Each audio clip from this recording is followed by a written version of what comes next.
कभी ऐसा हुआ है तुम किसी से बस नॉर्मली से टकरा गए हो, छोटी सी बात पर सामने वाला बंदा ऐसे रिएक्ट करता है जैसा तुमने जानबूझकर किया हो। वो गाली देता है, पुश करता है और उसके पीछे 3-4 दोस्त खड़े होते हैं जिनके फेस पर काफी एटीट्यूड होता है। तुम ट्राई करते हो कामली बात करने की, पर वो मोमेंट स्लिप हो जाता है एंड अब तुम अकेले हो, सामने पूरा ग्रुप है, ना तुम फाइट कर सकते हो ना तुम पीछे हट सकते हो। और जब सब देख रहे होते हैं तब तुम्हें एक ऐसी बेइज्जती फील होती है जो तुम्हारे दिल तक लगती है। अगला दिन क्लास में लोग तुम्हारा मजाक उड़ाते हैं, तेरी फट गई तो कुछ बोल भी नहीं पाया।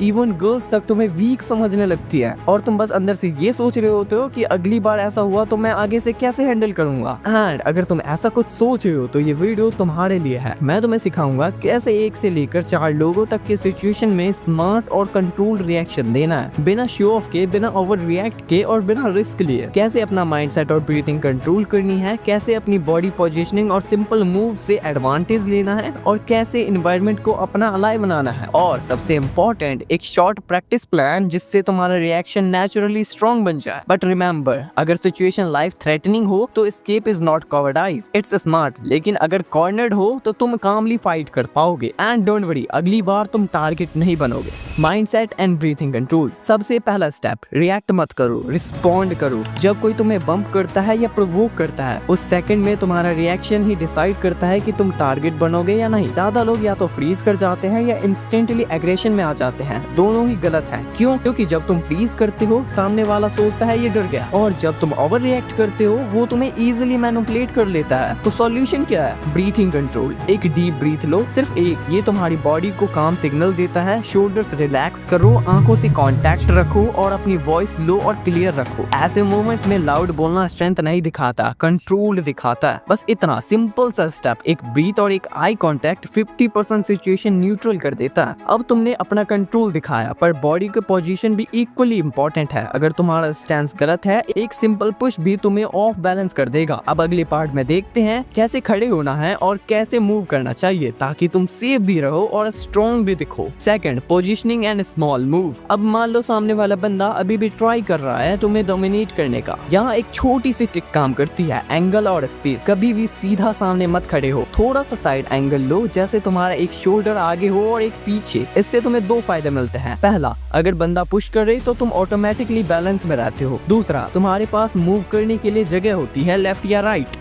हाथ नीचे रखने की गलती मत करो। हाथ नेचुरली चेस्ट के आसपास रखो, जैसे तुम कैजुअली बात कर रहे हो, पर रेडी पोजीशन में। एंड ये न्यूट्रल गार्ड कहलाता है। बिना फाइट स्टार्ट किए रेडी रहने का स्मार्ट तरीका। अगर बंदा बहुत क्लोज आ जाए, स्टेप बैक लो, बट आंखों से कांटेक्ट मेंटेन रखना। और अगर वो टच करे तो सीधा एग्रेसिव मत होना, बस एक स्टेप साइड में लो और कामली बोलो, भाई तू देख के नहीं चल सकता। वॉइस को काम रखना लेकिन फर्म। ये लाइन सिंपल है, पर बॉडी लैंग्वेज के साथ डिलीवर हुई तो सामने वाला कंफ्यूज हो जाता है। ये बंदा चिल भी है पर वीक भी नहीं। अब सोचो, अगर सिचुएशन सिर्फ एक बंदे तक लिमिटेड नहीं रही, ये 2 या 3 लोग हो जाए, फिर क्या? नेक्स्ट पार्ट में मैं तुम्हें एग्जैक्टली ये बताने वाला हूँ कि मल्टीपल अटैकर्स के टाइम पे क्या स्मार्ट मूव्स करने चाहिए। Third, handling multiple attackers. जब ग्रुप इन्वॉल्व हो जाता है, सबसे बड़ा मिस्टेक लोग करते हैं वो एक के पीछे फोकस करते हैं, पर रियल लाइफ में तुम्हें हर एंगल का ध्यान रखना पड़ता है। रूल सिंपल है, position yourself so that only one person can reach you at a time. अगर तुम ओपन स्पेस में हो तो वॉक के पास मूव करो। बैक वॉल के अगेंस्ट होने का मतलब है कोई तुम्हारे पीछे से नहीं आ सकता। फिर आंखों से क्विकली आइडेंटिफाई करो कि कौन लीड कर रहा है। यूजुअली जो सबसे ज्यादा बोल रहा होता है या पहले आगे बढ़ता है, उस पर फोकस रखो। बाकी साइड विजन में रखते हुए मूव करो। यहाँ एक और चीज काम आती है, मूवमेंट अवेयरनेस। तुम स्टैटिक खड़े रहते हो तो इजी टारगेट हो, थोड़ा साइड स्टेप्स लो, थोड़ा सर्कुलर मूव करो। इससे अटैकर्स को एडजस्ट करना पड़ता है और उनका कोऑर्डिनेशन टूट जाता है। और सबसे important, don't hit unless absolutely necessary. बस उन्हें रियलाइज करवाओ कि तुम स्केर्ड नहीं हो पर रेडी हो। ये कंट्रोल्ड कॉन्फिडेंस सबसे बड़ा साइकोलॉजिकल बैरियर होता है। अब चाहे एक बंदा हो या 3, एक और चीज तुम्हारे फेवर में होती है, एनवायरनमेंट। अगला सेक्शन तुम्हें बताता है कि कैसे तुम स्कूल के कॉरिडोर्स, बेंचेस और वॉल्स को अपना अलाइ बना सकते हो। लेकिन उसे बताने से पहले तुम लोग सोच रहे होगे कि ये सब तो ठीक है भाई, पर तू हमें मूव्स तो बता जिससे हमें लड़ना है। सो डोंट वरी, वो मैं तुम्हें आगे वीडियो में बताऊंगा।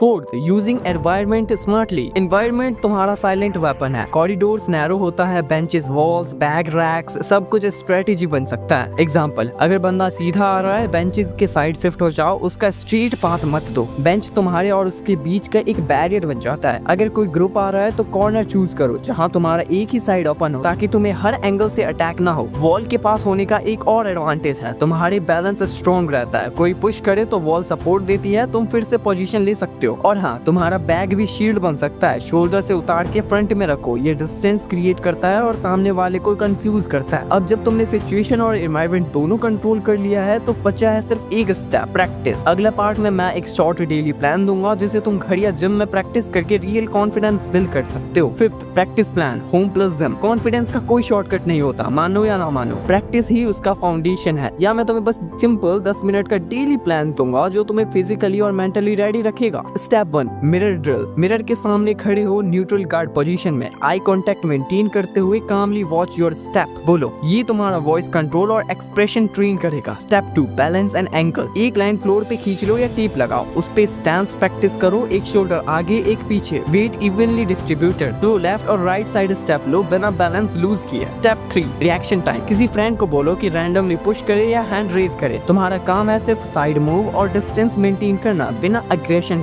4, डीप ब्रीथिंग प्रैक्टिस करो, inhale 4 second, hold 2 second, exhale 4 second. ये तुम्हें बेसिकली स्ट्रेस मूवमेंट में काम बनाता है। इस प्लान को डेली फॉलो करोगे तो तुम्हारा रिएक्शन ऑटोमेटिकली काम और कॉन्फिडेंट हो जाएगा। और फाइनली, जब सब कुछ प्रैक्टिस हो गया, mind set, movement, environment, control, तो अब बात करते हैं उन मूव्स की जो तुम लड़ने के टाइम पे यूज करोगे। एंड इसके लिए मैं तुम्हें एक वीडियो सजेस्ट करूंगा जो कि मैंने खुद क्रिएट करी है 7 डेडलीस्ट मूव्स के ऊपर। तुम्हें उस वीडियो में टोटली 7 डेडलीस्ट मूव्स मिलेंगे जो तुम बेसिकली सीख कर लड़ सकते हो। मैंने इस वीडियो में तुम्हें मूव्स के अलावा सब कुछ बताया है जिससे तुम परफेक्टली फाइट कर सकते हो। सो अगर तुम्हारे पास थोड़ा सा टाइम है तो उस वीडियो को जाकर जरूर से देख लेना, देन तुम परफेक्टली फाइट करने के लिए रेडी हो जाओगे। लेकिन तुम्हें एक लाइन हमेशा याद रखनी होगी, तुम्हें हर जगह फाइट नहीं करनी होती, तुम्हें हर जगह जीतना भी नहीं होता, तुम्हें बस हर जगह कंट्रोल मेंटेन करना होता है। कंट्रोल अपने वर्ड्स का, अपनी बॉडी का, अपनी इमोशंस का। यही तुम्हें रिस्पेक्ट दिलाता है और यही तुम्हें अलग बनाता है। और जब कभी ऐसी सिचुएशन रिपीट हो, याद रखना तुम सीख चुके हो कैसे कामली हैंडल करना है। अगली बार तुम टारगेट नहीं बनोगे।